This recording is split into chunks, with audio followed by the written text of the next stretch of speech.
Hi, I'm David Freudberg, host of Humankind. I've always been fascinated by the human voice, which experts say is as unique to each person as their fingerprint. In these podcasts, we celebrate the human voice in all its wonderfully diverse forms, young and old, different accents, and cultural contexts. Writers sometimes struggle to find their own voice, but you can kind of tell when someone is speaking from a place of authenticity and integrity. That's when I most love listening to voices. Thank you for listening. Humankind is produced in association with WGBH Boston and supported by the Humankind Program Fund. Additional funding for this series has been provided by the Corporation for Public Broadcasting, the National Institutes of Health, the Annie E. Casey Foundation, and the Park Foundation. The climate change, global warming problem is a moral, spiritual issue, and probably the most important one of today. And I think that because I think how we respond is going to define what it means to be human today. What are we leaving for the generations that come after us? What kind of people are we?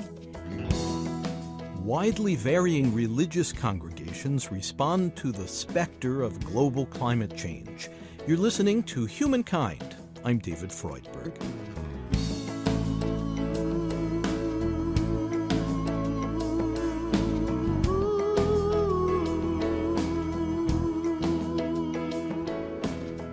Mark Twain has often been quoted as saying everybody talks about the weather, but nobody does anything about it. Now a fascinating movement among religious congregations, liberal and conservative, is starting to talk a lot about the weather. They focus on the global warming that most scientists believe is precipitating violent storms, extremes of temperature, and other changes. And the congregations are coming together to do something about the causes of global warming. They call this movement Interfaith Power and Light, operating in more than 20 states. Recently, one of the leaders, Episcopal priest Sally Bingham of San Francisco, addressed a meeting in Utah of concerned clergy. They gathered a group of people together and invited me to come down and meet with the Salt Lake City Interfaith Roundtable. And I found it to be one of the most exciting and inspiring experiences that I've had in the whole years that we've been doing this. There were Muslims, Jews, Baha'is, Christian Scientists, Protestants, Catholics, and Mormons, all in the room together, all in agreement that we had to do something about the global warming situation, and they wanted to start an Interfaith Power and Light program in Utah. Not only was it bringing all these different religions together in agreeing on something, but it was also going to start a program there that would help to save creation. Adding to the unlikely mix of faith groups concerned about climate change is the religious right. Richard Cizik, vice president of the National Association of Evangelicals, recently spoke at Gordon College in Wenham, Massachusetts. We are talking about issues that imperil the very planet that we live on, that are irreversible, that are cosmological, that are transcendent, that rival anything any of your forefathers, your evangelical forefathers, ever had to address. And these issues, these changes that are occurring and transforming our world, if allowed to continue, are irreversible. The problem of climate change not only unites more and more religionists, it also puts them on the same page with scientists. More than 2,000 experts on the UN-sponsored Intergovernmental Panel on Climate Change recently concluded that the evidence for global warming is unequivocal. Temperatures are increasing in the air and the oceans, ice formations are melting, sea levels are rising. And the changes are related to extreme weather, from heat waves to lashing storms. These trends have long concerned Steve MacAusland, a founder of Interfaith Power and Light, living near Boston. I grew up in St. Paul's Church in Dedham, Massachusetts, singing in the choir. And the good thing about singing in the choir was that you didn't have to go to Sunday school. Another good thing, as I learned later, was that you sit in church and you listen to the lessons and you listen to the sermons, and I heard over and over again that there is a commandment that we love our neighbors. And I heard over and over again the story of the Good Samaritan and the parable of the servants and their talents. And these stories eventually sank in, and they stuck with me, and they have really been guiding principles to my life. I had a father who enjoyed the wilderness, particularly canoeing, and so I spent several summers canoeing around lakes in New Hampshire, and eventually summers paddling the rivers and lakes of Ontario and Quebec. And so from the very beginning, I've had a lot of exposure both to Christianity and to the environment, and they eventually became one in this ministry. I find the same peace in nature, the same beauty, the same music, really, even, that I find in church.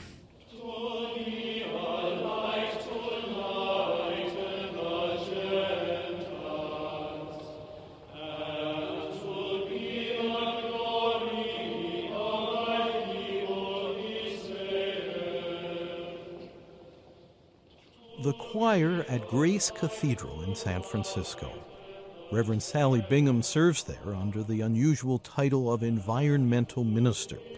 She's a longtime colleague of Steve MacAusland. He and I were hiking in Estes Park, Colorado, almost 10 years ago, and decided that global warming was the most serious issue in the environmental community, and as it turns out now, 10 years later, it's probably the most serious issue on the planet today that's facing our generation, and what we do is going to affect the future in a very dramatic way. But we decided that we would use the deregulation of the electrical industry to focus and allow for people to start thinking about where does their electricity come from. And we are both Episcopalians, so we came up with Episcopal Power and Light. And while it sounded like a utility, and some people in the beginning thought that we were selling electricity, what we were really doing was promoting clean, renewable energy and helping people understand that they could, both in Massachusetts and in California, purchase their electricity from a clean power source. So Episcopal Power and Light is really where it began, and then over a period of about 3 years, it turned into Interfaith Power and Light, and it still brings a smile to people's faces. A special welcome to you all here at St. Stephen Lutheran Church. My name is Scott Howard. I'm the pastor here, and we are happy to have you here as our guests this afternoon for our viewing of an inconvenient truth about the crisis of global warming, which is affecting our church. And we hope that this movie will be challenging and inspiring to you, and we do have several guests here today that might be able to help us. St. Stephen, a Lutheran church in Marlborough, Massachusetts, is one of more than 4,000 congregations nationwide that have screened the Al Gore documentary under a special arrangement with Paramount Pictures. The film explains how we massively contribute to global warming through the byproducts of burning oil, coal, and natural gas, fuels we heavily rely on for transportation, heat, and electricity. After watching the film, members of the church gathered for refreshments. We're put here for the purposes of taking care of a creation, and with that comes a tremendous amount of responsibility. And I think it's that responsibility that motivates congregations coming together to view this film, and again to make that decision that something needs to be done, that we need to step up and really make a difference. What practical effect does that have for us? Simple decisions like not leaving televisions turned on, not letting vehicles idle when they don't need to be on. I'm going to be living nearby in co-housing community that's being built, and one of the things that many co-housing communities focus on in terms of how they build their homes is to do things like make them convertible for active or passive solar energy, to reduce car travel by encouraging people to carpool, or just by living close to lots of people so you can socialize just a short walk down the path with your neighbors and friends rather than having to drive long distances.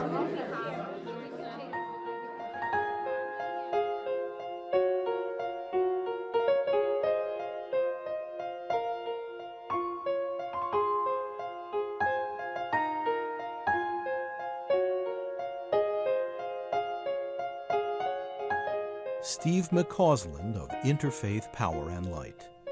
I haven't been counting, but I think I've probably been in about 60 or 70 churches in the last couple of months. And when you go into those churches, what are you hearing about why people are now galvanized by this issue? I think a lot of people are still stunned by the implications of what climate change can mean to them and to their lives, and it's highly unusual for us in the United States to find out that the problem is not over there, but it's right here. And we know that the problem is not just in the big businesses like the Exxons and the Mobils and the Detroit automakers and so forth, but it is in the way we as individuals, families, communities live our lives. And so the changes that we are going to have to make are going to have to be very deep, and it's going to require something a little bit more than just casual attention to the way we live. And I think that the community of faith has been paying attention to lifestyle, how we live. How do we love our neighbor? If you love your neighbor, you wouldn't pollute your neighbor's air, nor would you pollute your neighbor's water or do anything that would harm your neighbor. Reverend Sally Bingham.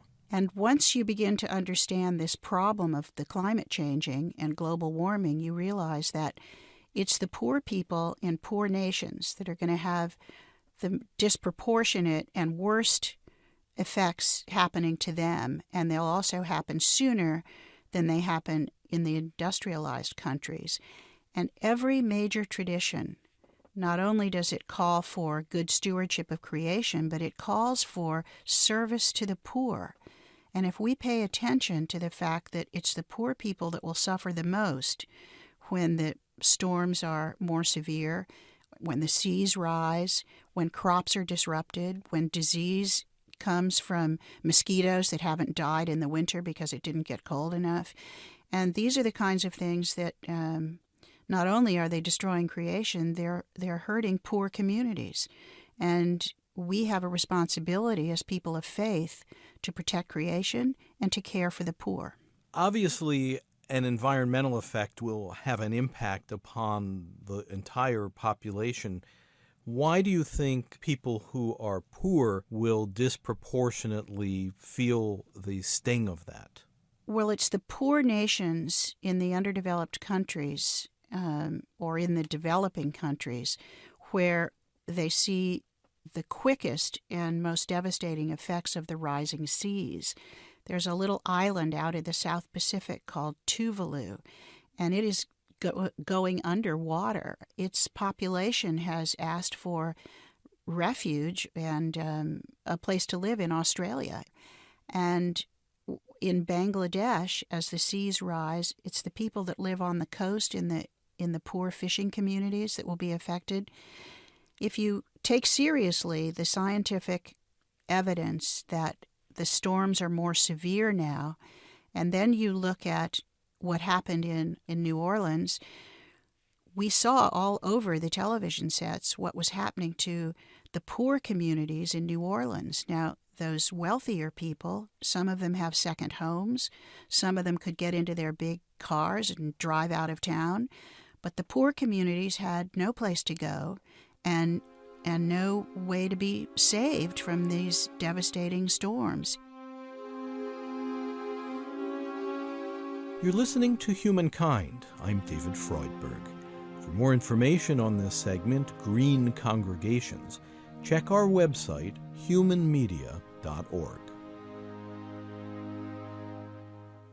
Do you think some of the radical weather events in the last few years, hurricanes and tsunamis, have heightened people's awareness? I think that people are very capable of connecting dots. Steve MacAusland. And even though we may not want to tie our behavior, our need to, drive great, big, fancy, comfortable cars and so forth, could possibly have an effect on the weather, and particularly cause something as devastating as Hurricane Katrina. But there's have been so many scientists talking about this for so long that eventually the information gets out and people begin to connect the dots on their own. Interfaith Power and Light believes individuals, through their personal consumption of energy, directly contribute to the problem of global warming. Our use of fossil-based fuels like oil, coal, and gas produce a greenhouse effect, trapping heat in the atmosphere. For Reverend Sally Bingham, a starting point toward a solution is conservation at participating faith communities. We focus primarily on the facility itself because we feel that once a religious leader can announce to the congregation that they are cutting greenhouse gases by putting in compact fluorescent light bulbs, or they have a new refrigerator, or they've put in thermal screens on their windows, they've gotten a new boiler, and not only are they saving creation and preventing carbon dioxide from going into the atmosphere, but they're saving a considerable amount of money. And I don't know any congregation that doesn't want to save money.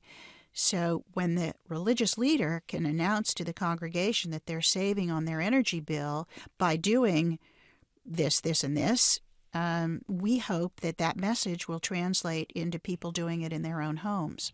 It kind of sets an example and legitimizes those personal changes. It's another way for congregations to serve as an example for the community. And it really is wonderful when a congregation will raise the money and put solar on their roof. And that serves as a beacon of light, if you will, to the community. And also a very visible symbol. That's right. By any reckoning, the effort to reduce global warming's impact on our planet is uphill. Climate scientists call for an 80% reduction in greenhouse emissions. Steve MacAusland. What that means is that 100% of us need to reduce our greenhouse gas emissions by 80%, or 80% of us need to reduce our greenhouse gas emissions by 100%. And those are tall orders. It means that everybody must participate, and that is going to be the big challenge. There will always be people who will get out there and show the way and do it themselves first, not necessarily because they want to be leaders, but they want to do the right thing. And in doing the right thing, they become leaders and they become powers of example. And people can say, well, if he or she can do it, then perhaps I can. And I'm what I consider to be a very sort of normal run-of-the-mill person, and I am doing the best I can in my life to reduce my carbon footprint, to reduce my consumption of fossil fuels, to reduce my emissions of greenhouse gases. What are some specific changes you've made? I bought myself a hybrid car, the Honda Insight, back in the year 2000, and I had been driving what I called my hypocrite mobile for a number of years before then, and So I went from about 12 to an average of 65 miles a gallon. I have saved more than the cost of the car over what I used to drive at $2 a gallon. At $3 a gallon, I have saved enough to afford to put photovoltaic solar panels on my roof. Working together, we can save energy and save money and begin to save the planet. Not a bad idea. When, however, you are cutting down on your use of energy, you save a lot of other things too. Protect the peace. Where there is oil, there is blood. Protect human health. Where there is oil or internal combustion engines in the city, for example, you have human health issues. And eventually we have a huge opportunity to create jobs. This is and should be and will be, I have faith, a new industrial revolution.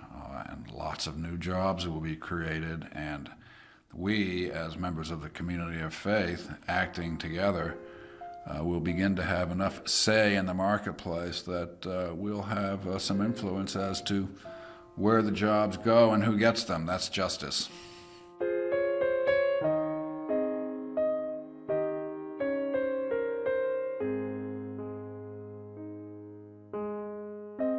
What's fascinating about this movement is how a subject that occupies climate scientists, energy executives, environmental activists, and some politicians has seeped into the life of religious congregations.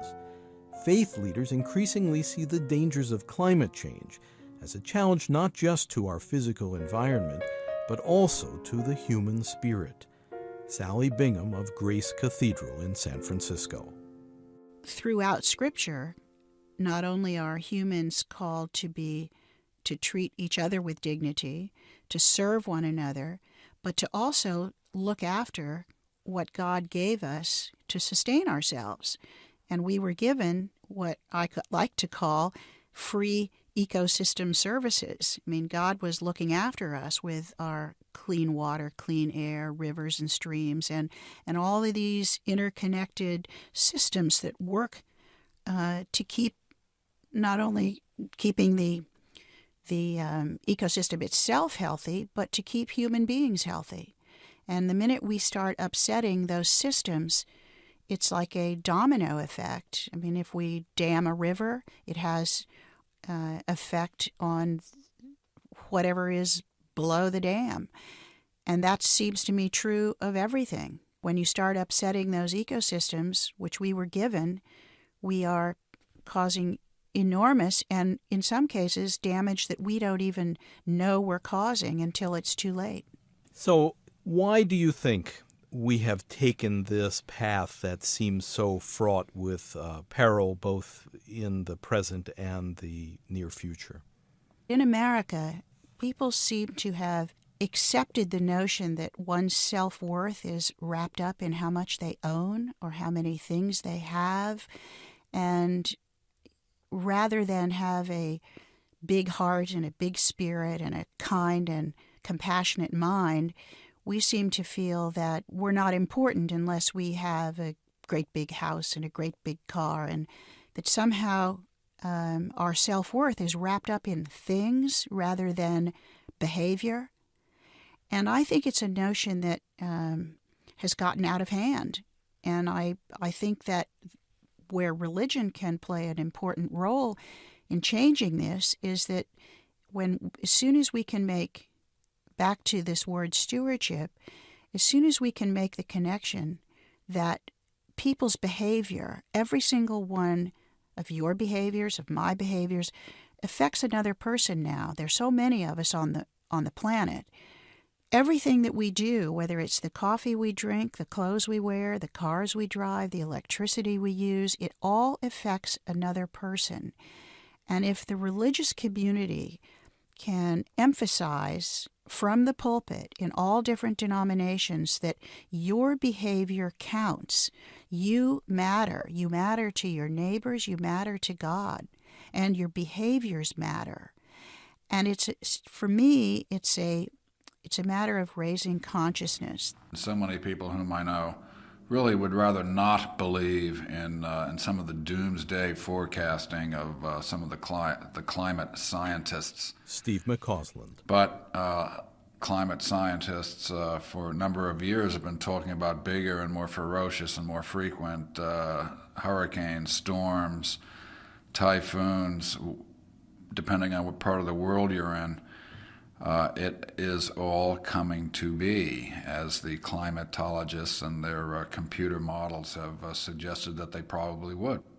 The writing on the wall, the prophets have spoken, and it is all coming to be, and folk of faith are beginning to wonder, what it is that we can do. Are you a doomsayer? Yeah, I understand that many of the predictions are dire, and if one is prone to throwing up one's hands and saying, "There's nothing we can do, let's just learn how to adapt," then that's an option. That's the way a lot of people would probably go, will probably go. But I have children, and I would like very much for my children to be able to grow up and have their children grow up and experience some of the beauty of the planet that existed when I was their age. And I think it is for them that I am doing all that I can, pulling out the stops to slow down climate change, hopefully eventually to stop it and then turn it back the other way. I mean, we've got a long way to go. There are some serious, potentially catastrophic changes in the works, and we're going to have to deal with them. But we can do better, and we must do better, and we must demonstrate that we love our neighbors. We love our neighbors across town, around the world, and our intergenerational neighbors, our children. It's for them that we need to do the best we can on this.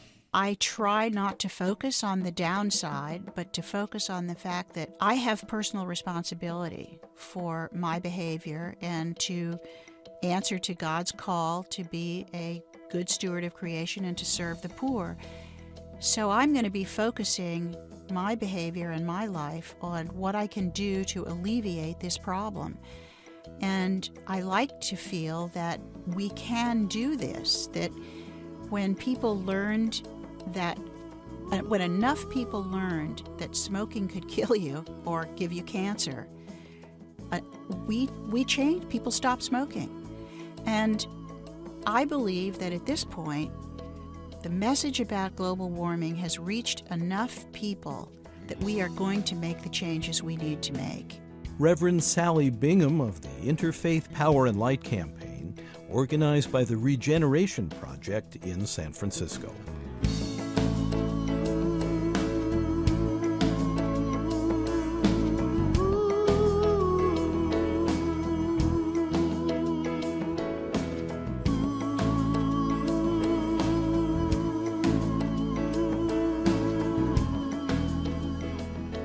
You're listening to Humankind. I'm David Freudberg. Studio recording by Steve Colby. Editorial assistance from Thomas Royal. Special thanks to KQED San Francisco. Our program is presented by Human Media in association with The Network Incorporated.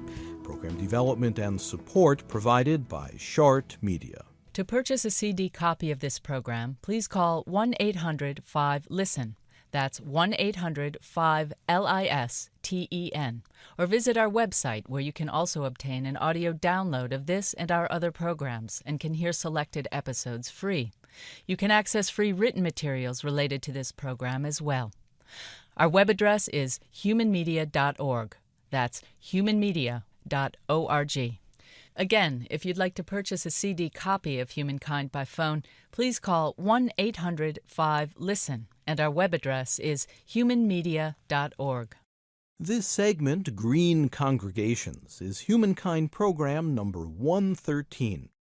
The executive producer is David Freudberg. This is Humankind. To hear more episodes of Humankind, you can subscribe to our free podcast on iTunes, Stitcher, or your preferred podcast player.